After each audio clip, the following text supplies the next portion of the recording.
ទើ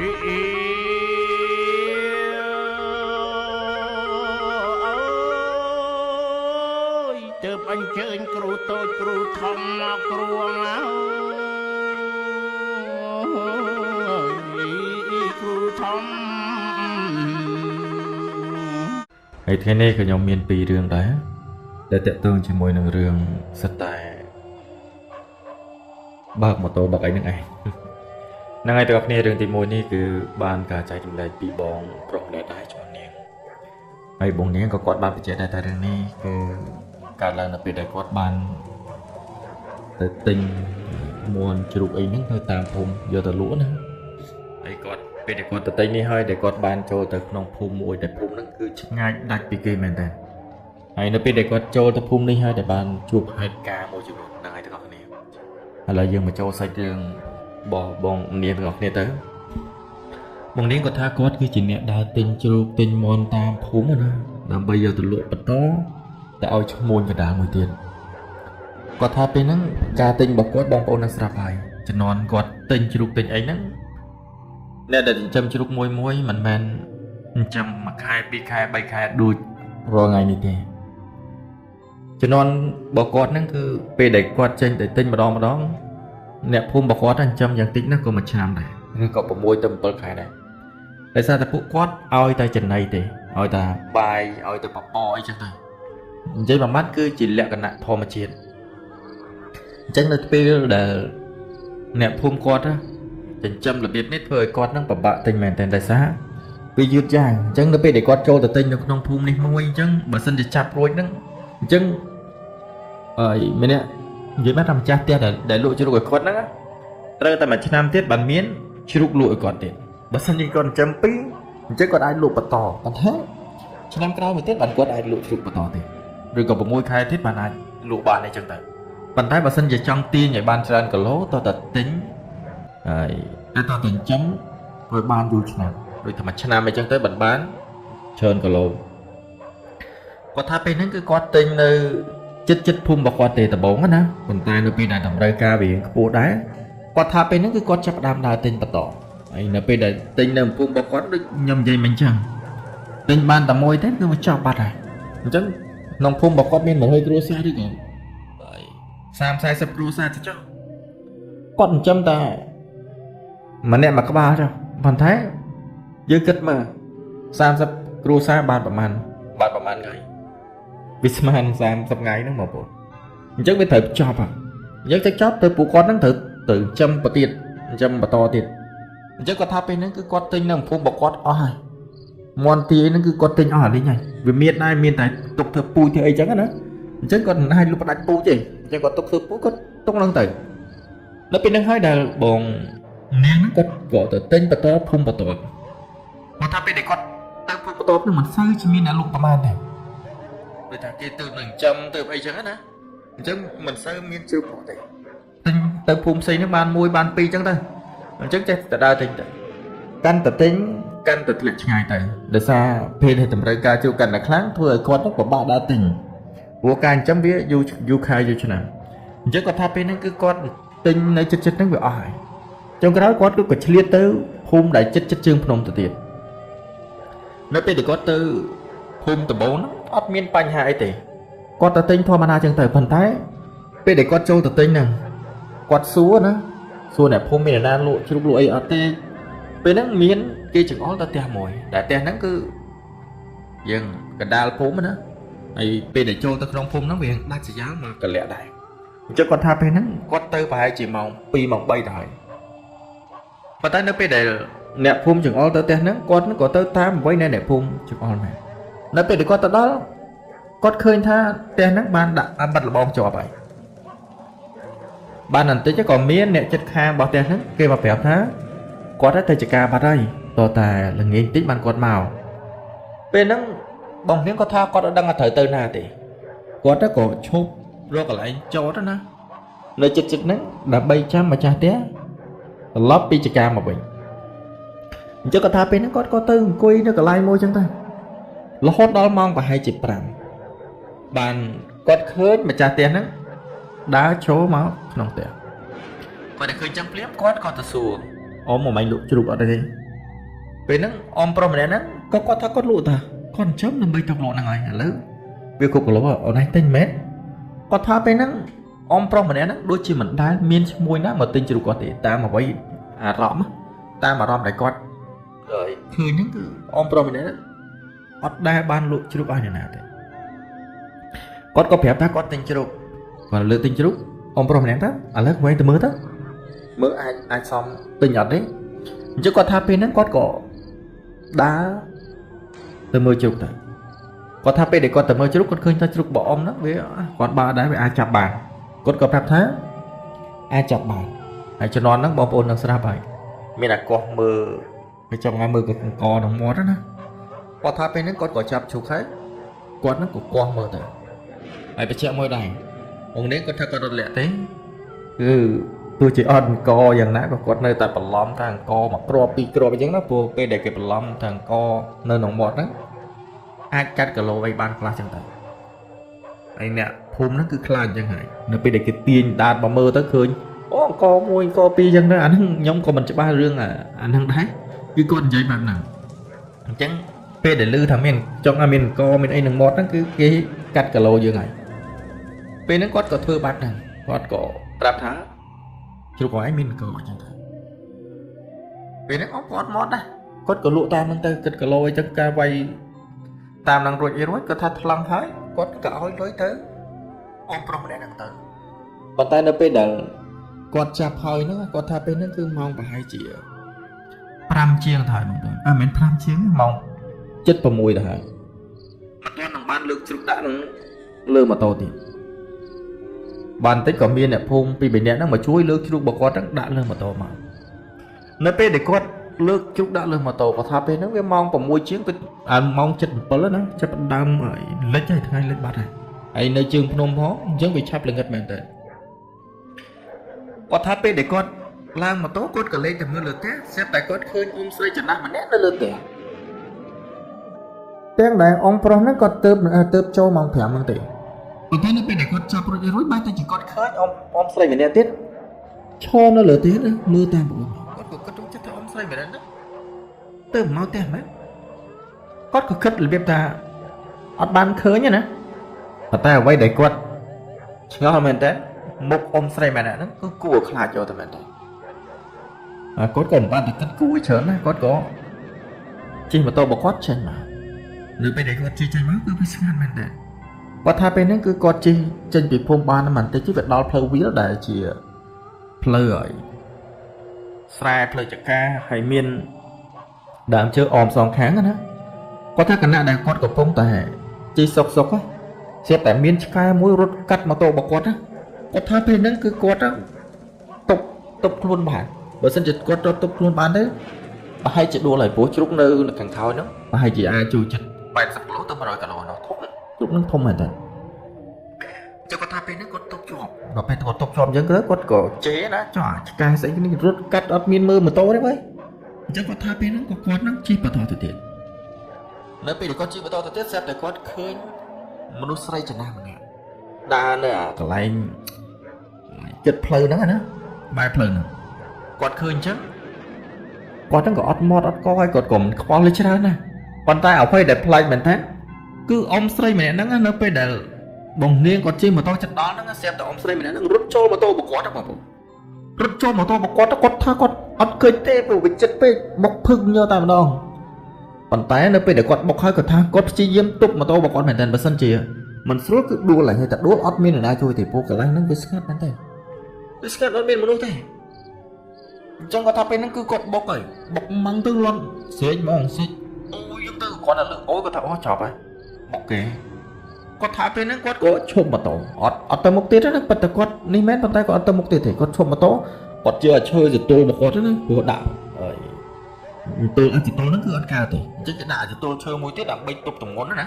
អញ្ចឹងគាត់ពេលហ្នឹងគឺដាក់ទល់ឈើហ្នឹងហើយដើរទៅមើលអ្នកដែលគាត់បុកហ្នឹងទៅនៅពេលដែលគាត់ដើរទៅមើលគាត់ថាពេលហ្នឹងគឺអត់មានអ្នកណានៅកន្លែងដែលគាត់បុកហ្នឹងទេពួកបុកម៉ាំងទៅវាមិនខ្ទាតដូចឡានទៅ10ម៉ែត្រ20ម៉ែត្រណាបងប្អូនបុកម៉ាំងទៅគឺនៅកន្លែងហ្នឹងប៉ុន្តែនៅពេលដែលគាត់ទៅមើលវាអត់មានឃើញអីនៅកន្លែងនេះសោះអត់មានអីប៉ុន្តែ គាត់ផ្លាយថានៅចិត្តហ្នឹងគឺមានដើមឈើមួយដែរអមជាមួយនឹងដើមថ្នោតមួយណាអញ្ចឹងគាត់ថាពេលហ្នឹងគឺគាត់ព្យាយាមប្រចាំងពិលមើលទៅអាកន្លែងចិត្តកលៀតនឹងហើយគល់ថ្នោតផងហើយផងប៉ុន្តែអត់មានឃើញអ្នកណានៅកន្លែងហ្នឹងទេតែគាត់បុកស្រស់ស្រស់មែនទេគាត់ក៏ដើរមកម៉ូតូរបស់គាត់វិញទៅឃើញអត់មានឃើញអីផងហើយបើអត់ឃើញអីអញ្ចឹងគាត់ក៏រៀងធូរចិត្តតិចដែរព្រោះបើសិនជាបុកគេមែនទេគាត់ត្រូវសងគេមែនទេប៉ុន្តែបើអត់ឃើញអញ្ចឹងមានន័យថាគាត់អត់បានបុកគេទេហើយបើគេបុកហើយគេទៅតែបាត់គាត់ហ្នឹងក៏មិនបាច់សងដែរមែនទេបងប្អូនអញ្ចឹងគាត់ថាពេលហ្នឹងគាត់ក៏ដើរមកម៉ូតូរបស់គាត់វិញពេលដែលដល់ម៉ូតូគាត់ថាពេលហ្នឹងគាត់ក៏ជិះម៉ូតូរបស់គាត់ហ្នឹងចេញទៅចេញបន្តទៀតណានៅពេលដែលគាត់ជិះចេញទៅគាត់ថាពេលហ្នឹងគឺគាត់លឺសំឡេងមនុស្សស្រែកឲ្យគេជួយទៀតហើយអូជួយហងអូជួយហងគាត់ថាពេលហ្នឹងគឺលឺនៅក្រោយម៉ូតូរបស់គាត់យកតែម្ដងគាត់ថាពេលដែលគាត់ទៅមើលដូចជាអត់មានឃើញណានៅនឹងកន្លែងដែលគាត់ប៉ះទេប៉ុន្តែនៅពេលដែលគាត់ចេញមកបែរទៅជាគាត់លឺសំឡេងមនុស្សស្រែកឲ្យគេជួយទៀតប៉ុន្តែគាត់ថាគាត់អត់បានឈប់មើលទៀតទេគឺគាត់ជិះចេញបន្តទៅទៀតនៅពេលដែលគាត់ជិះចេញបន្តទៅទៀតគាត់ថាពេលហ្នឹងសិតតែគាត់ឃើញផ្ទះមួយដែលនៅខាងស្ដាំដៃរបស់គាត់ទាំងគាត់ថាតាំងពីពេលដែលគាត់ជិះចូលមកកន្លែងហ្នឹងគឺអត់មានផ្ទះទេចុះហេតុអីបានជាពេលដែលគាត់ត្រឡប់ទៅវិញបែរទៅជាមានផ្ទះទៅវិញហើយគាត់ក៏គិតថាប្រហែលជាពេលដែលគាត់ចូលមកហ្នឹងវាប្រើភ្នែកមិនបានមើលមិនបានអីឲ្យអស់ណាអញ្ចឹងប្រហែលជាផ្ទះរបស់គេមានស្រាប់ហើយព្រោះឯងផ្ទះគ្មានអ្នកណាគេធ្វើ1ម៉ោងឬក៏2ម៉ោងរួចទេមែនទេបងប្អូនអញ្ចឹងគាត់ថាពេលហ្នឹងគឺគាត់អត់បានគិតគូរអីច្រើនទេនៅពេលដែលគាត់ជិះកាន់តិចកន្លែងហ្នឹងទៅស្រាប់តែគាត់ឃើញមនុស្សស្រីចំណាស់ម្នាក់ឈរនៅមាត់ផ្លូវហ្នឹងមកដល់តែគាត់ព្យាយាមមើលព្រោះពេលហ្នឹងម៉ូតូរបស់គាត់ហ្នឹងវាអត់មានភ្លើងទេគឺមានតែភ្លើងពិលមួយបាច់ចឹងដាក់កាន់ផងឯផងអញ្ចឹងណាអញ្ចឹងគាត់ថាពេលហ្នឹងជិះទប់ម៉ូតូផងកាន់តែភ្លើងពិលហ្នឹងផងនៅពេលដែលគាត់ប្រចាំទៅគាត់មានអារម្មណ៍ថាដូចជាមានដូចជាអ៊ំស្រីចំណាស់ម្នាក់ហ្នឹងដូចជាម្នាក់ដែលគាត់បានបុកនឹងឯងដូចតែគាត់ព្យាយាមសង្កេតមែនទែនក៏អាវរូបរាងអីហ្នឹងគាត់ថាពេលហ្នឹងគឺគាត់ជិះកាន់តិចមែនទែនហើយបានគាត់វាយតម្លៃថាអ៊ំស្រីម្នាក់ដែលកំពុងតែឈរនៅចាំភ្លើងនៅមុខផ្ទះហ្នឹងគឺជាអ៊ំស្រីម្នាក់ដែលគាត់បានបុកមុននឹងឯងហើយនៅពេលដែលគាត់ជិះមកដល់គាត់ថាមុខអ៊ំស្រីម្នាក់ហ្នឹងគឺសិតតែឈាមហូរពេញមុខទាំងអស់ហើយសក់ឡើងសពងណាបងប្អូនហូរឈាមស្រោចមុខខ្លួនអីហ្នឹងគឺអាវប្រឡាក់តិចតិចហ៎គាត់ថាពេលហ្នឹងគាត់ឲ្យដឹងថាអ៊ំស្រីម្នាក់ហ្នឹងឈាមមិនរួចជាខ្មោចទេប៉ុន្តែគឺគាត់ខ្លាចរូបរាងអ៊ំស្រីម្នាក់ហ្នឹងយកតែម្ដងគាត់ថាពេលហ្នឹងគាត់ពួយម៉ូតូយកតែម្ដងអត់បានមើលអត់បានអីទេហេបងប្អូនដឹងស្រាប់ទេជំនាន់នោះផ្លូវលំពិបាកជិះមែនតើផ្លូវលំពិបាកជិះវាមានកលុកវាមានថ្មលៀនអីចឹងទៅអញ្ចឹងគាត់ថាគាត់ជិះអត់បានច្រើនទេអត់បានឆ្ងាយអត់បានលឿនទេអធិស្ឋានជិះអត់បានលឿនទេខណៈដែលគាត់កំពុងតែជិះត្រេកហ្នឹងអាមែនថាអារម្មណ៍របស់គាត់ហ្នឹងគឺចង់បើកឲ្យលឿនបន្ថែមហើយស្ថានភាពផ្លូវហ្នឹងគឺវាមិនឲ្យលឿនបានណាអញ្ចឹងធ្វើឲ្យគាត់ហ្នឹងជិះត្រេកខណៈដែលគាត់កំពុងតែជិះត្រេកហ្នឹងគាត់ថាពេលហ្នឹងគឺគាត់លឺសំឡេងហៅឲ្យគាត់ជួយទៀតហើយអូយជួយហងអូយជួយហងគាត់ថាពេលហ្នឹងគឺស្រែកឡើងលពួយមើលទៅជារបស់គាត់នៅពីក្រោយខ្នងគាត់ដែរគាត់ថាពេលហ្នឹងអារម្មណ៍របស់គាត់លេងនៅដែរគឺអារម្មណ៍របស់គាត់ត្រូវតែបើកម៉ូតូឲ្យលឿនក្នុងចិត្តណាប៉ុន្តែគ្មានទៅលឿនអីកើតខណៈដែលកំពុងតែបើកសុកគាត់មានអារម្មណ៍ថាដូចជាមានអ្នកម្នាក់កំពុងតែអង្គុយនៅលើអានេះដាក់ជ្រូកគាត់ព្រោះជំនាន់ហ្នឹងគេប្រើអាប្រដាប់ដាក់ជ្រូកអាស័យជាស្អីខ្ញុំភ្លេចអាហ្នឹងដូចគេហៅគប់អីនេះអានេះគេដាក់ជ្រូកហើយគេប្រើពីអាស័យទេមនុស្ស100គីឡូ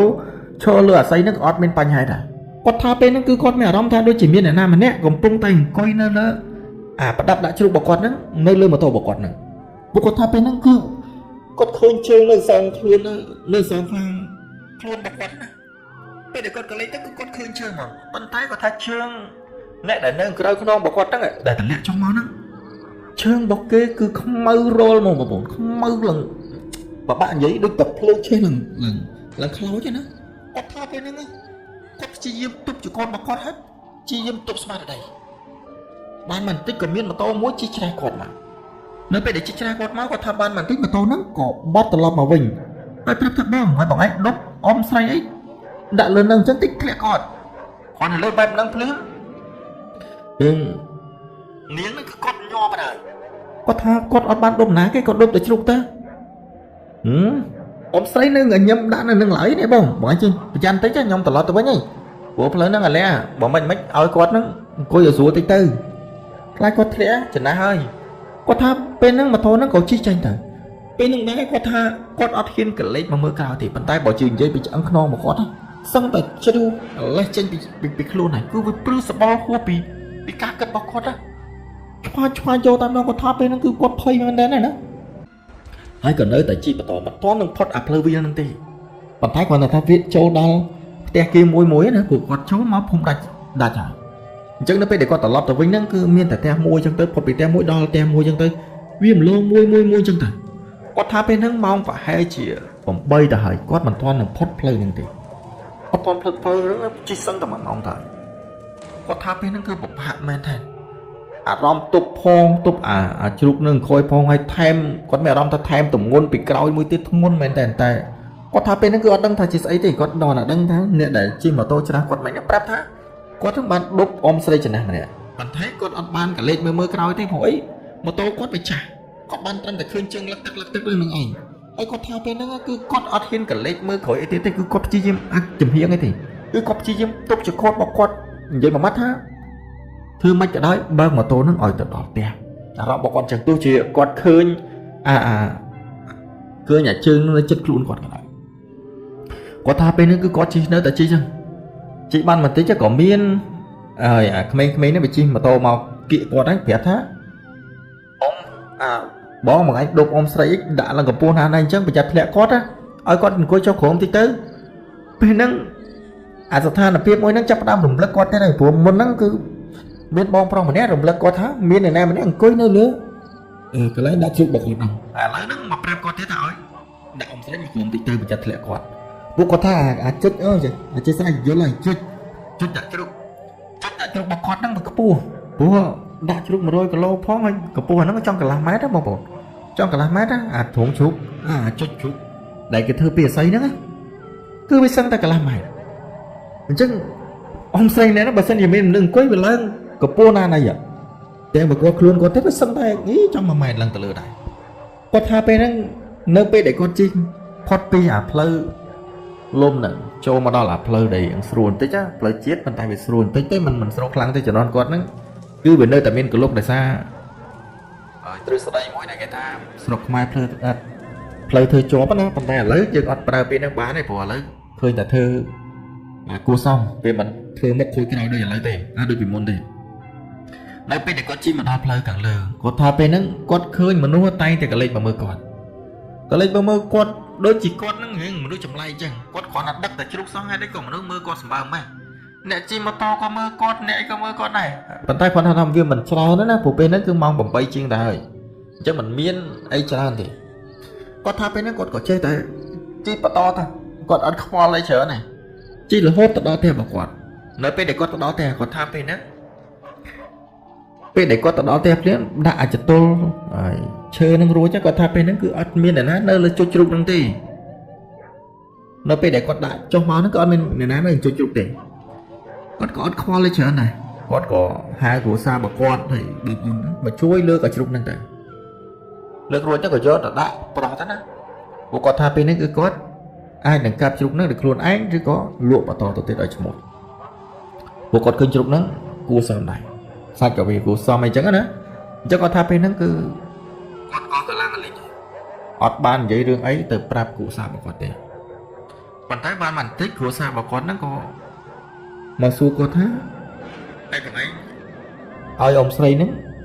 cho nó một té nó tăng khác nhưng khi mà ngay được máu sẽ kẹt cốt cho nó một té dương này bọn phải mình hai con cho té bằng tay bên nó bồng miếng nó pe để bà pôn quạt xuôi chết quạt mơ tới khang một bộ hãy nghĩ mà mơ bà pôn bà quạt mình hãy xua bà pôn bà quạt thá còn anh khơi anh mến bên nó tổ pôn bà con nó có to tha khơi ảnh mấy khơi ông xây mình để con trơn là một tia dướng rồi con trơn làm một ngày ấy ta bằng anh châu máu cứ con trơn nó nặng hành hay là cái bỏ anh nô con mà bị nè bên nó bằng điếc có thằng có thoát mắt đốt để nam mau thế cứ khoát mau ta chỉ muốn chỉnh chụp tê mau chỉ muốn được chụp tê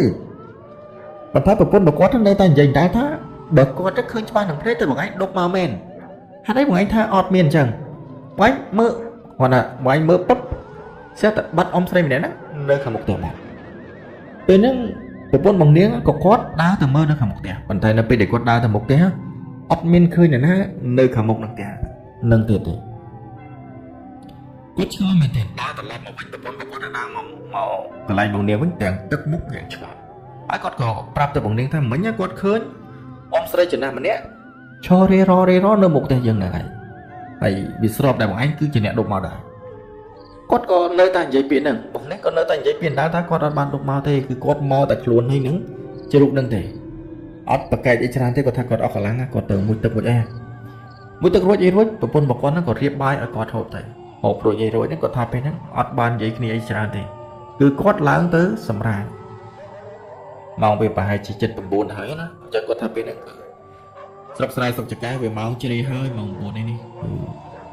mong cloud bọn bọn những cứ kinh đang mong bờ lấy đâu chắc có thay bên nó còn nói cái tới dùng ẩm kinh thôi nếu bên đây con dùng ẩm kinh vẫn kinh lũ thom này con tay con bay tới chỉ một nhẹ vĩnh đời xa sờ lên môi sờ lên nó cứ chia sờ lên môi để con bán trăm cho ba mền tết cứ nơi pe pe cả đào pháo để con chính là cái lấy phơi bên này cứ sầm lên sai ôi chui hong sầm lên nhà để biết ta chơi chắp hay hao cứ ở chui quạt tháp bênนั้นคือquạt lư lửa vui quạt tháp bênนั้นอัดบ้านtừ chắp ở rộng mấy chân ăn thì quạt tháp ban ngư pi cái lạnh kinh và quạt sầm đai mà mọt vậy ngày mưa ở sầm lên môi nắng á rồi sầm lên môi nắng rồi tại quạt ngược máu quạt bạc thì quạt máu quạt miên khơi nhà ná đầy cú ở chắp ở rộng nơi khởi một kẻ bạc quạt này quạt nó có tiên phi bạc quạt bắt bình ta bàn tay nó pi để quạt bắt bình xếp tay sầm lên nắng còn nơi ta lư bạc tổ tiền chui phong mà chẳng quạt tháp bên năng lưu lăng còn lôi đây từ triệu bọc quạt đó nè quạt nó có bao thuyền nó mơ mà xa thiệt nợ pe để quạt bao thuyền mơ mà xa thiệt quạt tháp bên năng cứ quạt khơi một nốt một nét còn bông tại đa nơi khả mục tiêu bọc quạt rê ro nó mục tiêu là ngày quạt tháp bên năng quạt ọt chạm vô thế tiên pe bọc quạt vô một bạch chạm mơ nợ pe để quạt bạch chạm mơ quạt khơi than nét để năng mục tiêu bọc quạt đó cứ chỉ ôm say chỉ đang mà nét để quạt ban chôm nơi cả đám ra hơi rốt chôm mà tôi bọc quạt ngay một lần sắp tới chiếm á nơi bên để con bà chăng tới ông say mình đã nó ọt bàn đào rê rò thì cứ cho nó trong phượng bọc con cho tàn đồng đôi chỉ trong bằng hai phượng ở trong bằng hai luôn ở con khơi chẳng chắc con mẹ ông thôi ông say mình đã nó hai đấy có thử tam buồn chứ con cất bằng chất bọc con đó là con thấy bên nữa con đang còn mặt ban được con chất extra này của con đang chờ ra con biết ta bây giờ mình xây chỉ khai được của hai ná này khai còn thấy bây mình khai được đó là bây giờ riết ai riết nó mà thầy có thay bênนั้นcó tin phi bảo có bật thái trôn mà không muốn sừng ngòm vào tổ đó đó bật làm mà đó có thò mà đào tinh chụp tinh ấy thò mà đào chân từ giờ chụp giờ lụa hối nhá chặt đam rồi chụp rồi chân từ có thay bênนั้นcác trồng lâu và hai chị mà tịch cái rồi có cái tới từ te mùi nằng sàn mẹ thật te mùi nắng ngày từ đập bon mùi nằng sàn ấy cô đào bảo con nắng từ rồi chụp phóng cô đào mùi tiết cứ có trong đắng tệ toán chỉ muối nắng ôm say mình trong đại có ta bên nắng cứ có chi tranh tới nếu bên để có chi tranh tới cứ biết ngay thì bảo hay ta đào phun nắng có việc chi ngay này quạt nắng có ta đào xu này phun đôi tam chẳng miền cái lụa chụp ở đây chẳng tới miền cái plak nó cái lại nó miền chẳng có tứ tam nắng tử ấy đó bên để tới cứ nẹp phun đôi tam chẳng hot miền này nơi thì to tạt ngày là nghĩ vậy nếu mình cái máu phí cái lánh cái lanh cho ca lại anh bình chẳng có tháp hay nó có cổ ban bằng cùi dùng mùi chát cái lanh tiêm cà phê tốt mùi làm cho mình xong giờ tiêm cà phê vào thôi còn biết đặt cha sang cùi từ chơi cái này lấy nhá đặt tay một pan này chẳng á có con bằng cùi cái lanh năng thời cùi hay còn từ chơi cho mùi cha thầy xù cho xù lăng thơ hay có tháp hay nó có liệt xu rừng mùi của thả ong đa chơi tơ tam phum trên bị phum nó đa chua ong xây chẳng năng mà này còn lấy bẹp nắng nè phun một quạt đợt cuối chung kia có đó mưa một quạt nó có số thế ông xây chật na rụp riêng cho xe mét nắng ấy hay của anh khơi mét khơi mình tâm mà khơi nhá ôi xong chui tiền ông xây nước miên rừng mét không có thằng ông xây nước ướt miên rừng ấy thì mình thấy cruise lại cho đời cho mét ớt rừng ấy đó miên rừng ấy cứ cruise lại cho đây có biết tha một tô bọc đó một tô bọc bàn tay bọc đó còn mình slap thêm thế của nòng phum nó bị chi dư chia tệ bên đây để xa chứ để xa có tiền cho nào có về để bọc tới có bay cái ba bay ấy tí tôi thấy video tập bên ấy bên tay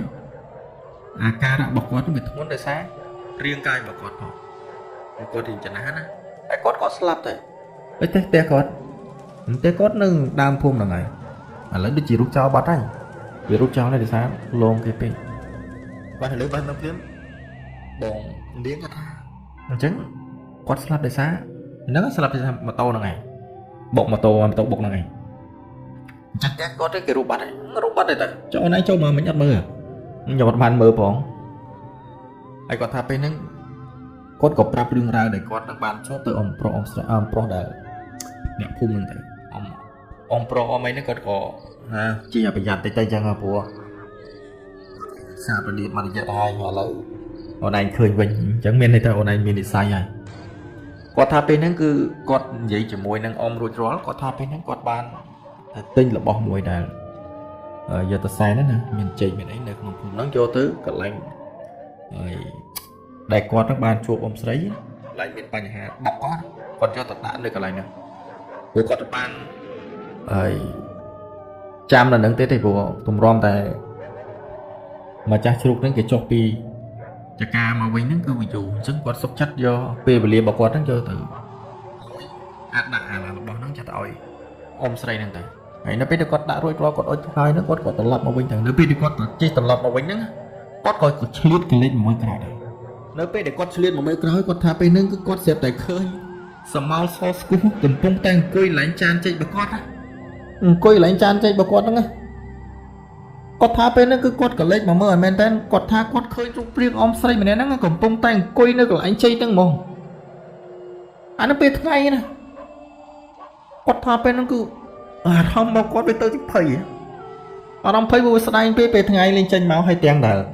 គាត់ដាក់ទូនបញ្ជីចេញមកបានបន្តិចហ្នឹងចេញមកស្ដែងមែនតើប៉ុន្តែនៅពេលដែលគាត់មកដល់ភូមិវិញម្ចាស់ជ្រូកក៏គេត្រឡប់មកពីចការបស់គេវិញហើយគាត់ថាគាត់ចាប់ជ្រូកដាក់ជ្រូករួចរាល់គាត់ថាពេលហ្នឹងគាត់ក៏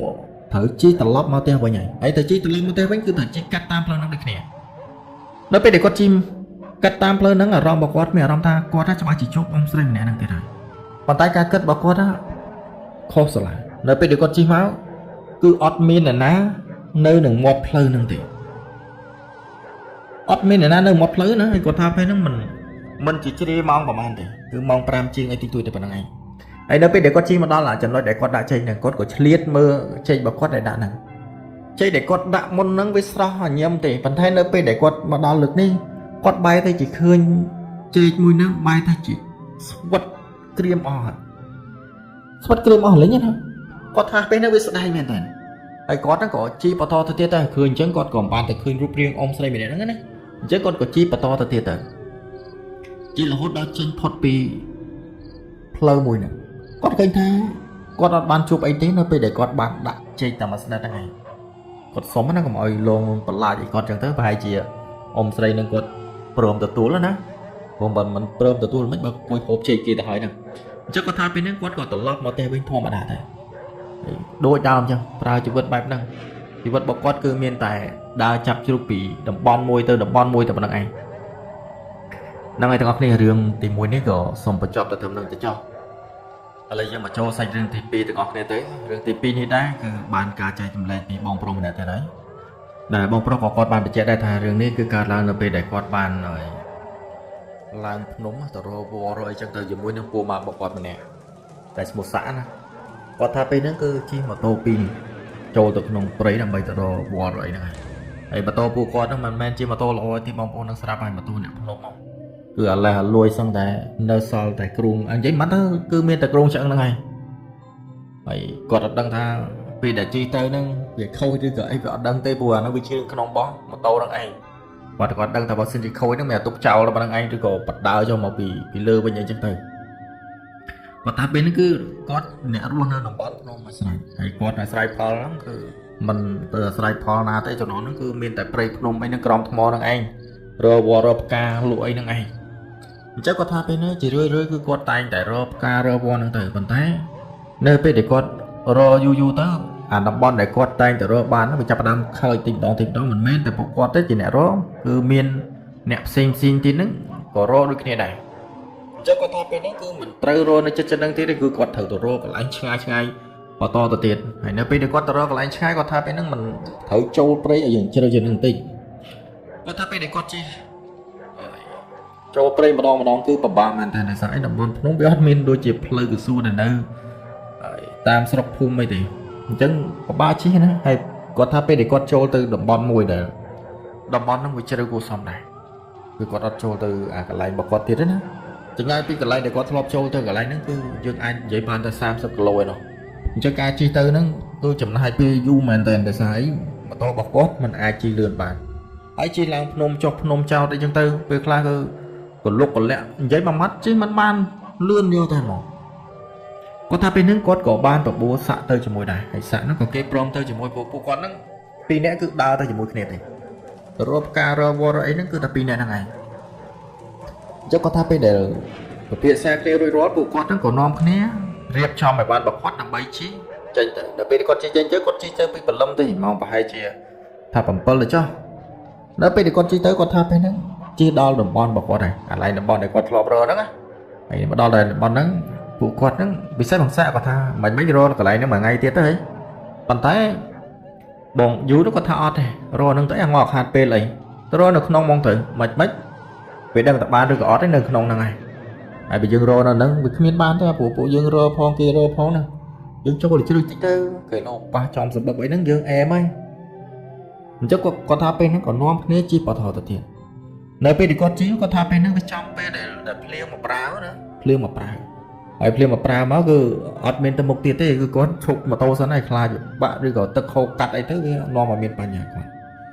ប៉ុន្តែគាត់នៅភ្លៀងហ្នឹងវាមិនខ្លាំងប្រហែលទេអញ្ចឹងគាត់ថាពេលហ្នឹងគឺឈប់បានតែបន្តិចទេគាត់ទៅក៏បន្តដំណើរទៅទៀតហើយនៅពេលដែលគាត់បន្តដំណើរទៅទៀតគាត់ថាពេលហ្នឹងគឺផ្លូវពិបាកមែនទែនវាសំជាមួយនឹងអាភ្លៀងទៅហើយភ្លៀងហើយស្រាច់អញ្ចឹងធ្វើឲ្យផ្លូវហ្នឹងរត់ទៅពិបាកទៅទៀតវាល្អិលតិចតួចផងហើយផងគាត់ថាពេលហ្នឹងគឺសឹងតែអស់លីងពីខ្លួនហើយគាត់ជិះប្រហែលជាដល់ម៉ោង2ទៅ10គាត់ជិះប្រហែលជាអាចបានពាក់កណ្ដាលផ្លូវឬក៏ច្រើនជាងនេះគាត់អត់បានស្មានទេគាត់ថាគឺជិះអត់បានលឿនយកតែមែនទេគាត់ថាពេលហ្នឹងគាត់ក៏ឈប់នៅកន្លែងមួយដែលកន្លែងហ្នឹងដែរគាត់អត់ដែរសេះស្គាល់ទេគាត់ដែរបានចូលមកដល់ព្រៃជ្រៅហ្នឹងណាគេមានផ្លូវចិត្តតែមកទៅព្រោះនៅក្នុងព្រៃបើយើងចូលក្នុងព្រៃមកវាវិញប៉ុន្តែបើសិនជាយើងដើរតាមផ្លូវគាត់ថាវាមិនវិញទេព្រោះអីគាត់ជាអ្នកភូមិស្រាប់អញ្ចឹងវិញក៏វាមិនមានបញ្ហាដែរគាត់អាចរកផ្លូវចេញបានណាអញ្ចឹងគាត់ថាពេលហ្នឹងគាត់ក៏ឈប់នៅកន្លែងមួយហើយនៅពេលដែលគាត់ឈប់ទៅស្រាប់តែគាត់ឃើញហើយអាដើមឈើហូបផ្លែវានៅក្នុងហើយបរិវេណភូមិមួយដែលភូមិហ្នឹងរបៀបអាមិនមែនភូមិទេគាត់តែដីរៀបគាត់ទៅក៏ទៅបេះអាផ្លែឈើហ្នឹងហូបទៅគណៈដែលគាត់កំពុងតែបេះផ្លែឈើហ្នឹងគាត់ថានៅនឹងអត់មានផ្ទះទេស្រាប់តែគាត់ឮសំឡេងគេស្រែកឲ្យគាត់ចេញគាត់ថាពេលហ្នឹងគឺសំឡេងខ្លាំងមែនតើហើយមិនមែនឮតែបងយូម្នាក់ណាសូម្បីតែបងសាក់ហ្នឹងក៏គាត់ឮដែរនៅពេលដែលគាត់កលេចទៅមើលជុំវិញហ្នឹងគាត់ថាអត់មានឃើញស្អីនៅកន្លែងហ្នឹងទេគាត់ឆ្ងល់មែនតើសំឡេងមួយហ្នឹងវាចេញមកពីខាងណាវិញគាត់ពួកគាត់ព្យាយាមរកមែនតើប៉ុន្តែអត់មានឃើញណាទេអានេះបញ្ជាក់មួយផ្លែឈើដែលគាត់បេះហ្នឹងអារបៀបតបែកយើងហ្នឹងតបែកហូបធម្មតាហ្នឹងគាត់ថាពេលហ្នឹងឮសំឡេងស្រែកដាក់គាត់មកគាត់ប៉ុន្តែដល់ពេលដែលគាត់មើលទៅគឺអត់មានឃើញណាទេហើយគាត់ជិះមួយថ្ងៃមកហើយក៏អត់មានឃើញអ្នកភូមិណាឡើងមកកន្លែងហ្នឹងដែរពួកគាត់មើលមុខគ្នាហើយគាត់ស្រែកទៅវិញខ្ញុំសុំបេះតែមួយគ្រាប់ពីរគ្រាប់ទេខ្ញុំទៅហើយគាត់ថាពេលហ្នឹងគាត់ក៏នាំគ្នាចេញទៅព្រោះឃើញតែគេស្រែកទៅហើយអត់ឃើញមនុស្សគាត់មានអារម្មណ៍ថាអត់ស្រួលហើយអញ្ចឹងគាត់ក៏ចេញពីកន្លែងហ្នឹងទៅលើពេលដែលគាត់ជិះចេញពីកន្លែងហ្នឹងគាត់ថាពេលដែលជិះបានផុតបន្តិចស្រាប់តែគាត់ក៏លេចមកមើលក្រៅវិញគាត់ឃើញមនុស្សចំណាស់ម្នាក់កំពុងតែឈរនៅកន្លែងដែលគាត់បេះតបៃហ្នឹងឯងឈរនៅកន្លែងស្ទង់ហ្មងណាគាត់ហ្នឹងក៏ក៏លេចមកមើលហើយគាត់ក៏ប្រាប់ទៅសាក់ថាអាសាហើយមើលអ៊ំប្រុសម្នាក់នោះឈរនៅក្រោយយើងប៉ុន្តែនៅពេលដែលសាក់ក៏លេចទៅមើលសាក់គាត់ប្រាប់ថាគាត់អត់បានឃើញអីទេហើយឃើញអីមែនអញឃើញអ៊ំប្រុសចំណាស់ម្នាក់នោះឈរនឹងហើយមើលច្បាស់សិនមើលប៉ុន្តែបងសាក់មើលគាត់នៅតែនិយាយពីអណ្ដាលថាអត់មានអ្នកណានៅកន្លែងហ្នឹងទេបងជូគាត់ឆ្ងល់មែនតើទាំងដែលគាត់ទៅឃើញភ្នែកស្រស់ហើយចុះបងសាក់មិនមែនប៉ុណ្ណឹងមើលមិនឃើញហើយនិយាយលេងឬក៏និយាយមែនបងយូបងសាក់គាត់ថានិយាយលេងនិយាយមែនមិននេះបាញ់មើលឃើញមែនទេអញឃើញអី គាត់ក៏នៅតែអញ្ចឹងដែរថាគាត់ឃើញអង្គប្រុសចំណាម្នាក់កំពុងតែឈរនៅកន្លែងហ្នឹងនៅពេលដែលបងសាក់គាត់និយាយពាក្យដាល់ថាអត់ឃើញអញ្ចឹងបងយូនៅតែចង់របៀបថាចង់ខឹងណាប៉ុន្តែនៅពេលដែលគាត់កលេចទៅមើលម្សិលទៀតបែរទៅជាបាត់អង្គប្រុសម្នាក់ហ្នឹងពីកន្លែងហ្នឹងបាត់ចិត្តគាត់ក៏មិនខ្វល់ចិត្តស្អិតទ្រង់ជាមួយដែរព្រោះគាត់គោលដៅរបស់គាត់ទៅនៅវែងឆ្ងាយទៅទៀតគាត់ក៏នាំគ្នាជីបន្តទៅទៀតគាត់ថាពេលហ្នឹងគឺពិបាកជីមែនតើល្អិលក៏ល្អិលអាថ្មក៏ថ្មពេលហ្នឹងបងសាក់សឹងតែបកក្រោយមកវិញហើយប៉ុន្តែដោយសារគាត់ជីយ៉ាងឆ្ងាយមកហើយអញ្ចឹងបើសិនជាបកក្រោយមកវិញហ្នឹងគឺក៏វាពិបាកដែរខាតតែពេលទេអញ្ចឹងគាត់ថាពេលហ្នឹងក៏នាំគ្នាជីបន្តទៅទៀតដែរហើយមិនមែនត្រឹមតែគាត់នេះណាបងប្អូនអធិស្ឋានគាត់ក៏របៀបថាអ្នកព្រៃបងប្អូននៅស្រាប់ហើយក៏មានតាក់មានអីចឹងទៅមានសัตว์មានអីដាក់តាក់យកសាច់យកអីចឹងទៅអានេះជាអ្នកព្រៃទៅយើងពិបាកនេះដែរព្រោះជំនាន់ហ្នឹងគឺអាស្រ័យផលអ្នកចិត្តភ្នំគឺសัตว์ហ្នឹងឯងអញ្ចឹងគាត់ថាពេលហ្នឹងក៏បន្តដំណើរទៅទៀតទៅគាត់ជិះរហូតដល់ម៉ោងប្រហែលជា5ជាងមិនទាន់នឹងដល់គោលដៅដែលគាត់ត្រូវទៅទៀតចូលទៅទៀតដែលគោលដៅមួយហ្នឹងគឺគាត់គិតថាទៅដល់អាឆ្ងាយកន្លែងដែលគាត់គិតហ្នឹងគឺច្បាស់ជាមានហើយដើមឈើឬក៏សត្វព្រៃច្រើនណាស់ព្រោះពេលដែលគាត់ចូលជ្រៅណាអញ្ចឹងម៉ោងប្រហែលជា5ជាងហ្នឹងគាត់ក៏ទៅដល់ចំណុចមួយដែលចំណុចហ្នឹងគាត់ស្រាប់តែកលេចទៅខាងឆ្វេងដៃគាត់ឃើញផ្ទះអ្នកភូមិពីរផ្ទះគាត់ឃើញបែបហ្នឹងភ្លាមគាត់ក៏សួរទៅបងសាក់ថាម៉េចយប់ហ្នឹងដេកនៅហ្នឹងសិនណាហើយចាំទៅបន្តទៅមុខទៀតព្រោះអញអស់លីងហើយនេះបងសាក់បងយូគាត់និយាយគ្នាណា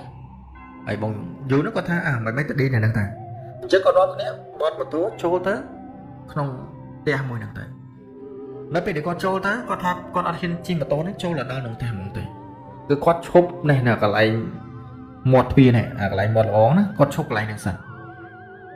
ហើយនៅពេលដែលគាត់ឈប់កន្លែងហ្នឹងរួចគាត់ក៏ដើរសម្ដៅទៅរកផ្ទះមួយហ្នឹង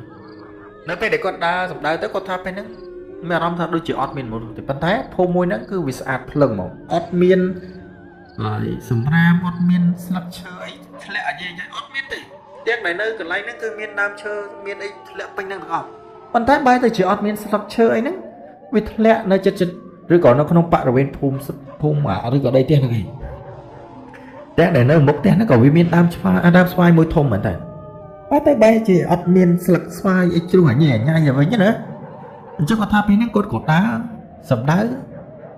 ទៅរកផ្ទះមួយដែលនៅចិត្តនឹងផ្លូវចូលហ្នឹងណាដល់ពេលដែលគាត់ដើរចូលទៅស្រាប់តែគាត់ឮសំឡេងមនុស្សគ្រូក្តាំងនៅលើផ្ទះហ្នឹងគាត់ក៏គិតក្នុងចិត្តណាមានមនុស្សហើយគាត់ក៏ស្រែកសួរម្ចាស់ផ្ទះពេលហ្នឹងគឺគាត់ស្រែកសួរមែនតើប៉ុន្តែអត់មានអ្នកណាតបអត់មានអ្នកណាឆ្លើយទេបានត្រឹមតែឮសំឡេងគេទៅជែកគ្នាគេរត់លេងនៅលើផ្ទះហ្នឹងឯងគាត់ថាពេលហ្នឹងគាត់ក៏ដើរសម្ដៅទៅដល់មាត់ទ្វារយកតែដល់នៅពេលដែលគាត់ដើរទៅដល់មាត់ទ្វារគាត់ថាពេលហ្នឹងគឺគាត់ឃើញទ្វារហ្នឹងត្រូវបានចាក់សោជាប់បាត់ហើយប៉ុន្តែមុនហ្នឹងគាត់បានឮសំឡេងមនុស្សរត់លេងក្នុងហ្នឹងហើយមិនមែនត្រឹមតែគាត់ទេណាសូម្បីតែសត្វដែលដើរមកជាមួយគាត់ទៅក្រោយហ្នឹងក៏គាត់ឮដូចគ្នាពេលហ្នឹងបងយូរហ្នឹងក៏គាត់មើលមុខទៅមកសាក់ឯងមិញគឺអញថាអញឮមនុស្សទៅជែកគ្នាហើយលេងនៅក្នុងហ្នឹងចុះឥឡូវមិនជាអត់មានអីចឹងពេលហ្នឹងបងសាក់ហ្នឹងក៏គាត់ថាឮដូចតែឯងដែរណាអញមិនដឹងហ៎ឥឡូវទៅមើលផ្ទះមួយទៀតណាអញ្ចឹងគាត់ថាពេលហ្នឹងក៏នាំគ្នាដើរសម្ដៅទៅមើលផ្ទះមួយទៀតនៅពេលដែលគាត់ដើរសម្ដៅទៅផ្ទះមួយទៀតគាត់ថាពេលហ្នឹងគឺគាត់ឮសំឡេងគេឆ្លោះគ្នានៅក្នុងផ្ទះហ្នឹងមកមិនមែនលេងសើចទេគាត់ឮសំឡេងឆ្លោះគ្នាយកតែមកនំពេញផ្ទះហ្នឹងទាំងអស់ស្អេកខ្លាំងមែនទេទាំងដែលតិចរបស់គាត់ឮទាំងសងខាងបងសាក់ក៏ឮដូចគ្នាហើយម៉ោងពេលហ្នឹងគាត់ថាយើងអាចនិយាយបានត្រឹមតែម៉ោង5ជាង7 6ទៅចុះវាថានៅលើភ្នំទៅវាបាំងពន្លឺអស់ហើយអញ្ចឹងវារៀងល្ងឹតល្មមដែលអាចមើលគ្នាបានអញ្ចឹងគាត់ពេលតែគាត់ឮសំឡេងហ្នឹងវាឌុកដាំងខ្លាំងពេកគាត់ក៏ដើរកាន់តែគេតែគាត់ដឹងថាច្បាស់ជាមានមនុស្សនៅហ្នឹងហើយ 100% គឺមានមនុស្សព្រោះឮតែសំឡេងឆ្លោះគ្នាហើយតែជែកគ្នាខ្លាំងទៀតអញ្ចឹងគាត់ថាពេលហ្នឹងគាត់ក៏ដើរសម្ដៅទៅកន្លែងមួយហ្នឹងដល់ពេលដែលគាត់ដើរសម្ដៅទៅគាត់ថាពេលហ្នឹងគាត់ក៏ស្រែកដូចដើមអញ្ចឹងចាទេស្រែកយ៉ាងណាអត់មានអ្នកតបអត់មានអ្នកឆ្លើយទេនៅពេលដែលគាត់ដើរទៅដល់ផ្ទះមួយហ្នឹងគាត់ថាពេលហ្នឹងគាត់បែរទៅជាឃើញផ្ទះមួយហ្នឹងត្រូវបានចាក់សោដូចគ្នាដែរ តែមុនហ្នឹងទាំងពីរអ្នកគ្នាគាត់បានលឺសំឡេងគេឆ្លោះប្រកែកគ្នាគេទៅជិះគ្នានៅក្នុងផ្ទះនឹងខ្លាំងមែនទេប៉ុន្តែហេតុអីនៅពេលដែលគាត់មកដល់អត់មានមនុស្សយើងបែរទៅជាចាក់សោទៅវិញប៉ុន្តែអារម្មណ៍របស់គាត់មិនសូវជាខ្លាចប្រហែលទេគាត់គិតក្នុងចិត្តតែប្រហែលជាគាត់អាចស្ដាប់ច្រឡំឬក៏អីចឹងទៅណាអញ្ចឹងនៅពេលហ្នឹងគាត់ក៏អត់ទៅនិយាយអត់ស្ដីអីទៀតដែរគាត់ក៏ដើរជុំវិញផ្ទះហ្នឹងដើរជុំវិញផ្ទះហ្នឹងនៅពេលដែលគាត់ដើរជុំវិញផ្ទះហ្នឹងដោយសារហ្នឹងគឺជាភូមិសុទ្ធដែលគេមានមនុស្សរស់នៅណាអញ្ចឹងមានដំណាំមានតំណោចគេច្រើនគួរសមដែរអញ្ចឹងគាត់ថាពេលហ្នឹងគាត់ក៏ឃើញអារបស់ហូបចុកដោយសារវាអស់កម្លាំងផងក្លៀនផងគាត់ហ្នឹងក៏ទៅបេះរបស់គេញ៉ាំទៅ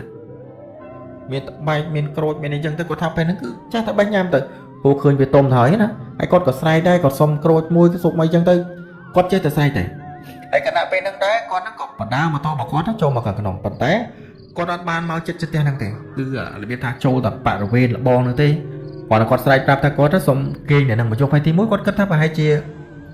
ម្ចាស់ផ្ទះហ្នឹងគេឡើងទៅភ្នំតិចទៀតគេត្រឡប់មកវិញអញ្ចឹងទៅអញ្ចឹងគាត់សុខចិត្តគេងបោះតង់នៅអង្គាននេះដើម្បីចាំម្ចាស់ផ្ទះនៅពេលដែលម្ចាស់ផ្ទះមកគាត់ក៏សុំគេតាមស្រួលអីចឹងទៅអានេះអារម្មណ៍របស់គាត់ណាអញ្ចឹងគាត់ថាពេលហ្នឹងក៏ពួកគាត់ក៏មកអង្គុយកាត់កន្លែងដែលគាត់នឹងរៀបតង់រៀបបោះតង់រៀបអីណាគាត់ថាពេលហ្នឹងក៏រៀបរួចអីរួចដាក់ដាំបាយដាក់អីតិចតូចដែរដើម្បីហូបណាព្រោះមេឃក៏វាកាន់តែធ្លាក់ទៅលើខ្លាំងទៅហើយពេលហ្នឹងគឺស្បៀងរបស់ពួកគាត់មិនខ្វះទេមានមកចប់ព្រោះគាត់អ្នកដើរព្រៃស្រាប់អញ្ចឹងមានសាច់មានហើយគាត់តែវាអត់មានបន្លែទេមានកមានអីចឹងទៅគាត់ក៏ដាក់ដាំបាយទៅហើយបងយូរនឹងដាំបាយបងសាក់នឹងរៀបចំអាម្ហូបរបស់គាត់ហ្នឹងទៅរួចរាល់គាត់ថាពេលហ្នឹងក៏នាំគ្នាអង្គុយហូបដល់ហ្នឹងទៅនៅពេលដែលអង្គុយហូបរួចរាល់គាត់ថាពេលហ្នឹងគាត់ដល់ម៉ោងប្រហែលជា6 ជាងទៅគាត់អត់មានឃើញអ្នកណា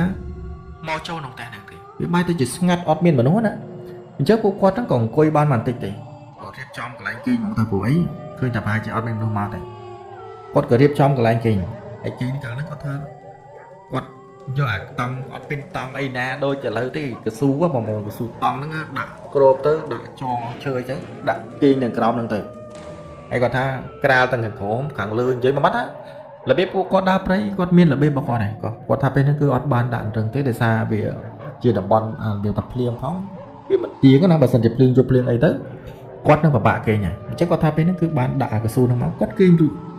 គាត់ថាដោយសារភាពអស់កម្លាំងផងធ្វើឲ្យគាត់ហ្នឹងគេងលក់បាត់ដែរ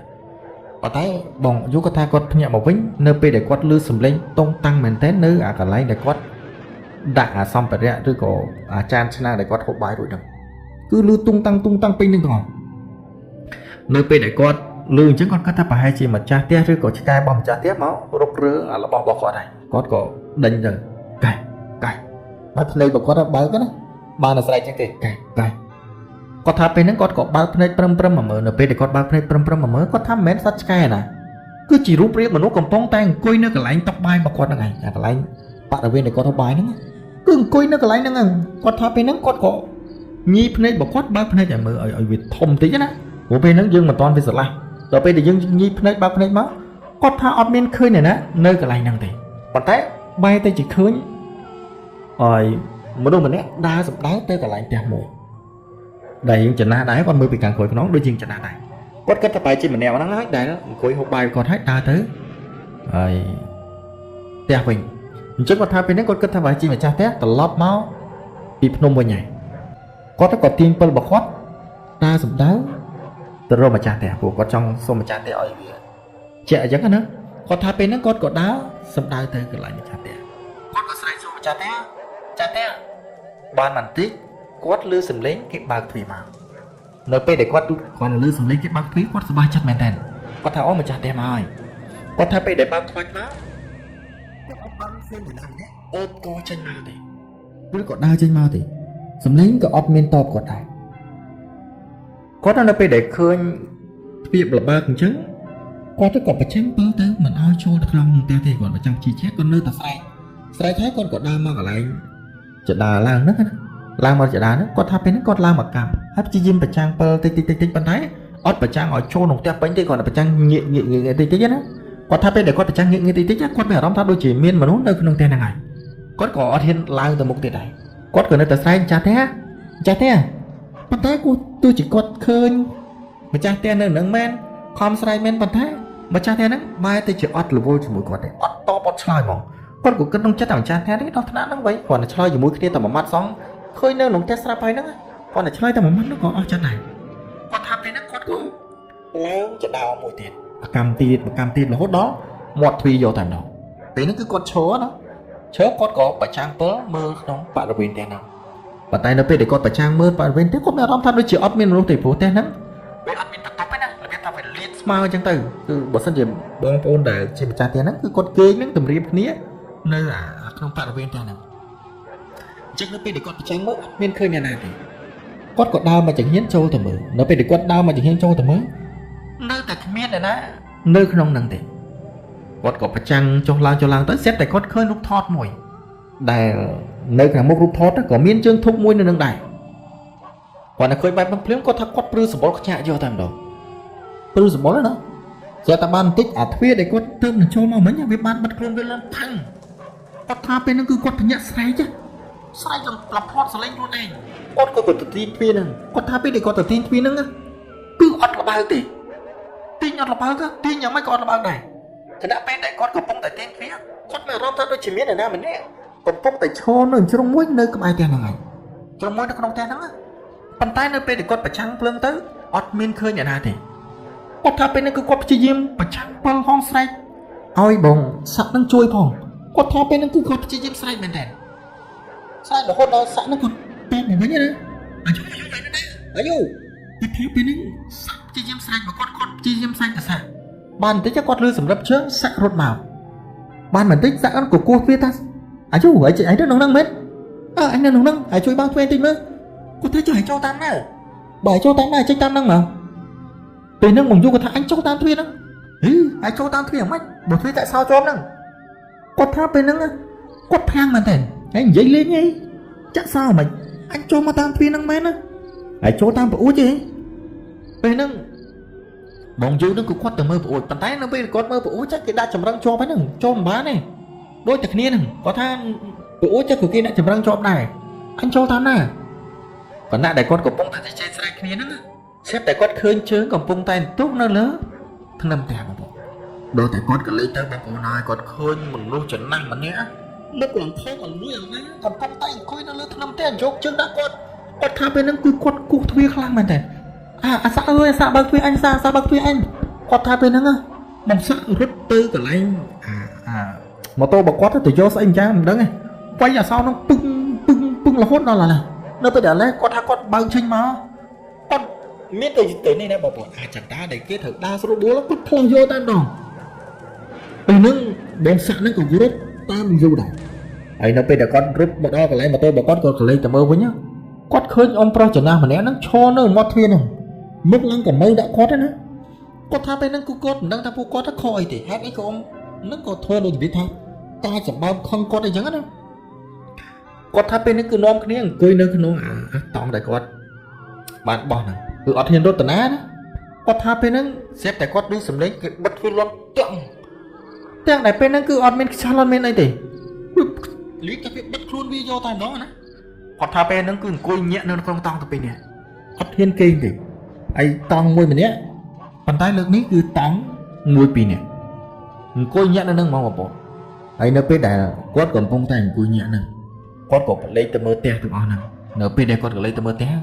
quát tháp bên nó te để quát trôi mau tăng bị ơi mau hỏi pe để quát tờ mơ nó có viên là cái này bàn tay nó bên ní bay ta chỉ miên phơ bao phư pin nâng không đôi chỉ cái bàn đôi chỉ riêng thôi của em một miền Nam đấng tới bàn tay phư pin đồng te nâng vô tài đó quát tháp bên nó mà nè cứ nhẹ tờ tròn này ai quát khơi mà nó đào re ro nó không phải là bên tiền này phụ quát á mình đang ở tờ thương mạch thì ban trâm tự nhẹ năng hay ọt thiên rút chân bị cái này năng để sái mà tô đưa có sang từ đẹp bọc quát một chút nốt cứ nơi năng sạp này hay bọc quát chân bị cái này năng phụ quát thời trao là bò năng này chắc quát tháp bên nó cứ bò nơi tập được đi quát tháp ban bản tính móc quát tháp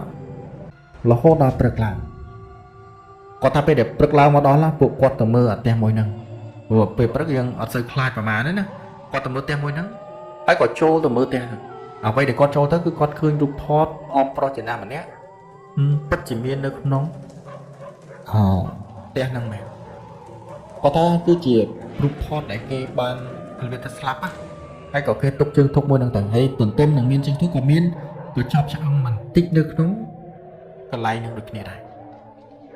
គាត់ថាពេលហ្នឹងណាពួកគាត់ហ្នឹងគាត់លើកដៃស្ពះណាស្ពះសុំទោសព្រោះបែរជាអាចគាត់បានទៅបេះបោចរបស់ឬក៏តំណាំរបស់អ៊ំប្រុសម្នាក់ហ្នឹងហើយបានអ៊ំប្រុសគាត់ខឹងអីចឹងទៅដល់តែធ្វើឲ្យគាត់ខឹងខ្លាំងមែនតើណាអញ្ចឹងគាត់ថាពេលហ្នឹងគាត់ក៏វាថាវាថាស្ពះសុំទោសកម្មាទោសរួចរាល់គាត់ក៏ឡើងម៉ូតូរបស់គាត់ជិះចេញមកជិះឡើងទៅមុខទៀតណានៅពេលដែលគាត់ទៅដល់មុខគាត់ថាពេលហ្នឹងគាត់ក៏ទៅដើររកអីចឹងទៅនៅពេលដែលគាត់រកពេលរកបានមែនដោយសារតំបន់មួយហ្នឹងអត់ទាន់មានអ្នកណាមករកទេអញ្ចឹងនៅពេលដែលគាត់រកគឺសម្បូរបែបមែនតើគាត់ថាគាត់រកបានសម្បូរគាត់បេះបានច្រើនមែនតើនៅពេលដែលគាត់ត្រឡប់មកវិញហ្នឹងគាត់ក៏ត្រូវជីកកាត់ផ្ទះមួយនឹងដូចគ្នាដែរនៅពេលដែលគាត់ជីកកាត់គាត់ថាពេលហ្នឹងគាត់ក៏លេចទៅមើលក្នុងផ្ទះគាត់ឃើញអ៊ំប្រុស2នាក់កំពុងតែឈរនៅផ្ទះមួយផ្សេងគ្នាហ្នឹងឯងឈរចិត្តផ្ទះមួយរៀងខ្លួនគាត់មានអារម្មណ៍ថាអញ្ចឹងមានន័យថាផ្ទះមួយនេះបងអ៊ំប្រុសម្នាក់ផ្ទះបងអ៊ំប្រុសម្នាក់ដូចអញ្ចឹងទៅគឺឈរនៅកន្លែងហ្នឹងហ្មងគាត់តែឃើញបែបហ្នឹងភ្លាមគាត់ក៏សួរទៅបងសាក់ដែរប៉ុន្តែអត់អាចនិយាយអីបានច្រើនទេដោយសារពេលដែលគាត់ត្រឡប់ទៅវិញនេះគឺគាត់ដឹករបស់ច្រើនមែនតើវាធ្ងន់ណាអញ្ចឹងធ្វើឲ្យពួកគាត់មិនអាចនិយាយគ្នាបានទេបានត្រឹមតែតែប៉ុណ្្នឹងឯងហើយក៏ជីកផុតពីផ្ទះហ្នឹងទៅនៅពេលដែលគាត់ជីកផុតផ្ទះហ្នឹងគាត់ថាពេលហ្នឹងអាផ្លូវដែលគាត់ជីកហ្នឹងក៏វារៀងស្ងួតជីកក៏វារៀងស្រួលជាងមុនតិចដែរហើយនៅពេលដែលគាត់ជីកមកពិតតែវាស្រួលមែនប៉ុន្តែទប់បែងពិបាកមែនតើជីកយូរក៏យូរមកគូសំដែរប៉ុន្តែវាមិនដូចតែពេលឡើងទេពេលដែលគាត់ត្រឡប់ទៅវិញហ្នឹងណាអញ្ចឹងនៅពេលដែលគាត់ត្រឡប់ទៅវិញហ្នឹងគឺវាស្រួលត្រង់ថាវាចំណេញពេលដែរហើយគាត់ជិះបានមកសន្ទុះទៅគឺចំណាយពេលគួសមដែរមិនថាមកសន្ទុះទេណាវាចំណាយពេលគួសមដែរក៏ទៅដល់ភូមិស្រុករបស់គាត់ដែរនៅពេលដែលទៅដល់ភូមិស្រុកគាត់ថាពេលហ្នឹងអ្នកភូមិរបស់គាត់ឆ្ងល់មែនតើណាពីនេះវាទៅដល់កន្លែងណាបានវារកបានច្រើនសម្បើមហ្នឹងហើយក៏ចេះតែសួរចុះសួរឡើងទៅបានគាត់ប្រាប់ថាគាត់ទៅដល់នោះចុងភ្នំឬក៏កន្លែងនេះកន្លែងនោះអញ្ចឹងទៅស្រាប់តែមានអ៊ំប្រុសម្នាក់ហ្នឹងក៏គាត់ដើរមកហើយគាត់ថាពីនេះឯងឡើងទៅដល់ហ្នឹងមែនអីណាក៏ចេះតែនិយាយទេហ៎គាត់ប្រាប់ថាពួកគាត់បានឡើងដល់កន្លែងហ្នឹងមែនហើយចុះអត់ខ្លាចទេអីគាត់ថាមានអីទៅខ្លាចគាត់និយាយរបៀបមុំប៉ុន្តែពីរនាក់ហ្នឹងចង់រីអាចរៀកនោមហើយមកយកទៅហើយគាត់ថាពេលហ្នឹងអ៊ំប្រុសម្នាក់គាត់នៅតែសួរអណ្ដាលថាចុះឯងមានបានជួបកន្លែងនេះកន្លែងនោះអត់គាត់ថាជួបតើមានកន្លែងចេះប៉ុន្តែមានកន្លែងមួយដែលខ្ញុំចូលទៅគេងហើយនៅពេលដែលចូលគេងនេះគឺគាត់ថាគេធ្វើទុកបុកទៅនឹងគាត់មែនតើអ៊ំប្រុសម្នាក់ហ្នឹងក៏គាត់សួរដែរគាត់ថាផ្ទះពីរដែលនៅខាងឆ្វេងដៃមែនគាត់នៅលើបែបហ្នឹងភ្លាមបងយូហើយនឹងបងសាក់ហ្នឹងមើលមុខគ្នាហើយអ៊ំមិនស្គាល់ហើយតែក៏មិនស្គាល់បើតំបន់ដែលអញធ្លាប់ដើរទៅហើយរឿងអីមិនស្គាល់ហើយចុះតែហ្នឹងឯងទៅមានឃើញអីអត់ទេហើយមានបានទៅបេះបោចរបស់គេអត់ទេគាត់ថាពេលហ្នឹងគឺគាត់ប្រាប់តាមតាណាគាត់ថាពេលที่គាត់ជិះឡើងទៅហ្នឹងគឺដោយសារហត់ពេកអ៊ំមិនមែនអត់ខ្លាចទេណាខ្លាចផ្ទះហ្នឹងគឺខ្លាចបងដល់ពេលដែលហត់ពេកគាត់ក៏លេចទៅមើលឆ្វេងដៃទៅគាត់ឃើញផ្ទះពីរគាត់គិតថាប្រហែលជាមានមនុស្សរស់នៅហ្នឹងហើយគាត់ទៅក៏បត់ម៉ូតូរបស់ពួកគាត់ហ្នឹងចូលហើយទៅសុំគេស្នាក់នៅប៉ុន្តែចូលទៅដល់ក្នុងហ្នឹងហើយស្រែកផងអីផងអត់មានមនុស្សតបទេដល់តែមើលផ្ទះទៅឃើញថាផ្ទះទាំងអស់ហ្នឹងត្រូវបានចាក់សោអស់ហើយទាំងពីរផ្ទះហ្នឹងអញ្ចឹងនៅពេលដែលអត់ឃើញមនុស្សអញ្ចឹងគាត់ហ្នឹងក៏ទៅបេះបោចតំណាំរបស់គេមានក្រូចមានអីយកមកហូបប៉ុន្តែមិនយកច្រើនទេគាត់ហូបតែបន្តិចទេហើយពេលដែលបេះបោចរួចហើយគាត់ថាពេលហ្នឹងក៏ដាំបាយដើម្បីហូបចាំមើលម្ចាស់គេមកអាងសុំគេអញ្ចឹងទៅប៉ុន្តែយប់ឡើងក៏នៅតែអត់មានម្ចាស់ដែរប៉ុន្តែដឹងមិនអស់យប់ឡើងស្រាប់តែសំឡេងក្ដុងក្ដាំងនៅអាកន្លែងដែលគាត់ហូបអីហ្នឹងស្រាប់តែកន្លែងទៅឃើញមនុស្សអាហ្នឹងបងយូគាត់និយាយដល់ពេលដែលមានមនុស្សខ្ញុំមើលមែនតើញីភ្នែកមែនតើតែបាយទៅច្បាត់អត់ឃើញស្រាប់តែកន្លែងទៅមើលកន្លែងចិត្តផ្ទះគាត់ឃើញមនុស្សដើរនៅហ្នឹងគាត់គាត់ថាអ៊ំឬក៏នរណាដែលអង្គុយហូបមិញហ្នឹងដើរទៅហើយគាត់ក៏ដើរទៅតាមមើលដល់ពេលគាត់តាមមើលស្រាប់តែទៅដល់ផ្ទះមួយហ្នឹងដល់ពេលដល់តាមមួយហ្នឹងគាត់ថាលេងសាប់តទ្វារបើគាត់ចូលយកតែម្ដងគាត់នៅលើបែបហ្នឹងភ្លាមមកសាគាត់ក៏បតើណាគាត់ថាអមាញ់មើលវាចូលផ្ទះហ្នឹងអត់ចាក់សោក៏វាចូលបានដែរវាមិនដឹងចូលតាមណាបានបងជូក៏ថាអញស្ដាប់អញសិនមើលហើយលឺអញនិយាយមិញអត់តែទៅហ្នឹងគឺទ្វារហ្នឹងវាលបើកខ្លួនវាដល់ពេលលបើកទៅអញហ្នឹងក៏ជាយាមហៅម្ចាស់ផ្ទះសួរម្ចាស់ផ្ទះអញ្ចឹងទៅដើម្បីយើងសុំគេដេកឲ្យស្រួលបួលក៏ខ្លាចគេប្រកាន់យើងអីចឹងណាព្យាយាមស្រែកមែនតើសួរមែនតើប៉ុន្តែ อดเมนน่าឆ្លើយទេហើយពេលហ្នឹងខ្ញុំក៏ឆ្លៀតឡើងទៅលើផ្ទះតិចទៅឡើងទៅផ្ទះដើម្បីមើលណានៅពេលដែលឡើងទៅមើលទៅអត់មានមនុស្សទេឡើងមកកម្មស្រែកផងឲ្យផងអត់មានមនុស្សប៉ុន្តែនៅពេលដែលគាត់ឡើងបានប្រហែលជាកណ្ដាលកម្មគាត់មើលទៅខាងក្នុងគាត់ដូចមានមនុស្សនៅហ្នឹងអញ្ចឹងគាត់ក៏ឡើងបន្តព្រោះអត់មានលឺសំឡេងតបមួយគាត់សោះអញ្ចឹងគាត់ចេះតែឡើងរហូតដល់មាត់ទ្វារដល់ពេលឡើងដល់មាត់ទ្វារគាត់ប្រចាំងមើលខាងក្នុងអត់មានឃើញអ្នកណាទេអមឯងដល់ពេលចូលភ្លុកទៅសេតតែទ្វារហ្នឹងវាលបើខ្លួនវានៅពេលដែលគាត់ឃើញរូបថតហើយហ្នឹងជើងធុបាត់ខ្លួនវាលំភាំងណាហើយពេលហ្នឹងហើយដែលខ្ញុំទាញត្រឡប់មកវិញខំព្យាយាមទាញទ្វារហ្នឹងគឺទាញអត់បានទេពេលហ្នឹងបងសាក់គាត់ថាអញ្ចឹងឯងចូលទៅខ្លួនឯងឯងចូលទៅមិនហើយចុះឯងស្ដាប់មិញគេចូលเลยតែទ្វារហ្នឹងបើកមិនកើតអញវាឆ្ងល់អញ្ចឹងហើយចាអញថ្មិចដល់ហើយដល់ពេលហ្នឹងហើយអមហើយអង្គុយតោកជើងនៅលើថ្នឹមអង្គុយតោកជើងហ្មងឡើងខ្មៅរលនៅលើថ្នឹមខ្ញុំមកព្យាយាមបើកទ្វារមែនតើអាសាក់នេះរត់ទៅយកតាញូរទៅបថៅយកមកវាយងំតដាច់ហើយដាច់ហើយហ្នឹងគាត់ថាសង្តារិកនោមកអមហើយគាត់ថាអើយតែនឹងអត់បានទេមិនមែនតែពួកឯងទេអ្នកផ្សេងពួកអញទៅហ្នឹងអានេះជាស្រ័យខ្ញុំនិយាយពួកនិយាយរបៀបសម្ដីអ្នកភូមិណាពួកអញទៅហ្នឹងក៏បាននឹងនៅដែរដំបូងអត់ដឹងចូលទៅនៅដូចឯងចឹងនិយាយពីមួយយប់ហ្នឹងគ្មានបានដេកទេអញទៅបេះបោចរបស់គេហូបធ្វើតំណាំរបស់គេល្អហើយមិនមែនគេទុកចោលឡើយណាមិនមែនទុកចោលចំនួនឯងណាតាំងពីអញរៀងចង់និយាយថាអញវ័យប្រហែលជាអាយុ40ជាងហ្នឹងគឺអញចូលទៅហ្នឹងគឺគេទុកចោលហើយបើរាប់ពីពេលអញជួបហ្នឹងមកដល់ពេលឥឡូវក៏ចង់ចូល10 20ឆ្នាំដែរគឺទុកចោលហ្នឹងតែឃើញបរិវេណផ្ទះហ្នឹងឯងអត់មានសម្រាមមួយទេអត់ទេណាអត់មានទេគាត់ថាពេលហ្នឹងគឺចេះស្នាញមែនគឺគាត់មើលអញ្ចឹងអត់ឃើញភ្នែកមែនអត់មានសម្រាមមែនហើយគាត់ក៏សួរបញ្ជាក់ថាអូម៉េចថាទុកឡើង20ឆ្នាំតែផ្ទះហ្នឹងខ្ញុំមើលដូចជានៅស្អាតឡើយអត់មានបាក់អត់មានបែកដូចអូម៉េចនិយាយចឹងបើនិយាយពីបរិវេណនៅកន្លែងហ្នឹងវិញគឺស្អាតហ្មងស្មៅដុះស្អាតធម្មតាដូចជាមានមនុស្សដែលគេថែរក្សាអញ្ចឹងអាហ្នឹងហើយបានអ៊ំប្រុសម្នាក់ថាហ្នឹងហើយដែលអញនិយាយប្រាប់ឯងហ្នឹងគឺអញ្ចឹងហើយគេប្រកាន់ខ្លាំងណាស់អញប្រាប់ទៅបើហាយប់ហ្នឹងគឺអញគ្មានបានដេកទេទាញជើងអញផងមកឈរនៅចុងជើង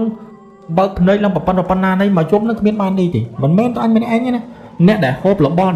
ដែលនៅក្នុងបរិវេណផ្ទះហ្នឹងគឺសិតតែនៅអត់បានទាំងអស់គឺរស់រឿងអត់ឲ្យដេកទេអូសាហាវណាស់ប្រាប់ឯងទៅហើយតាំងពីហ្នឹងមកពួកឯងមិនដែលចូលតាមហ្នឹងទេចូលហើយក៏ជិះហួសហើយទោះជាឃ្លានយ៉ាងណាក៏ដោយក៏មិនដែលទៅបេះបោចរបស់គេដែរហើយបើសិនជាចង់បេះបោចអុចធូបហើយបើសិនជាចង់ស្នាក់នៅហ្នឹងក៏ទៅមកម៉ូតូ2ម៉ូតូឬក៏ម្នាក់2នាក់អត់បានទេទៅឲ្យច្រើន4 10នាក់ចឹងទៅមិនអាចដេកបានហើយបើថាតិចជាងហ្នឹងទេត្រៀមខ្លួនរត់ចេញពីកន្លែងហ្នឹងឲ្យទៅគាត់ថាគាត់ទៅលើបែបហ្នឹងភ្លាមគាត់ថាអូមិនធម្មតាទេអញ្ចឹងមិនធម្មតាមិនសាហាវណាឯងកុំលេងសើចគាត់ទៅលើពីអ៊ំប្រុសម្នាក់ហ្នឹងគាត់ថាគាត់ថាអ៊ំប្រុសនិយាយហ្នឹងក៏គាត់ព្រឺសម្បល់ដែរគាត់និយាយហ្នឹងក្បោកក្បាយចឹងហ្នឹងប៉ុន្តែសុំកាត់តែបន្តិចទៅ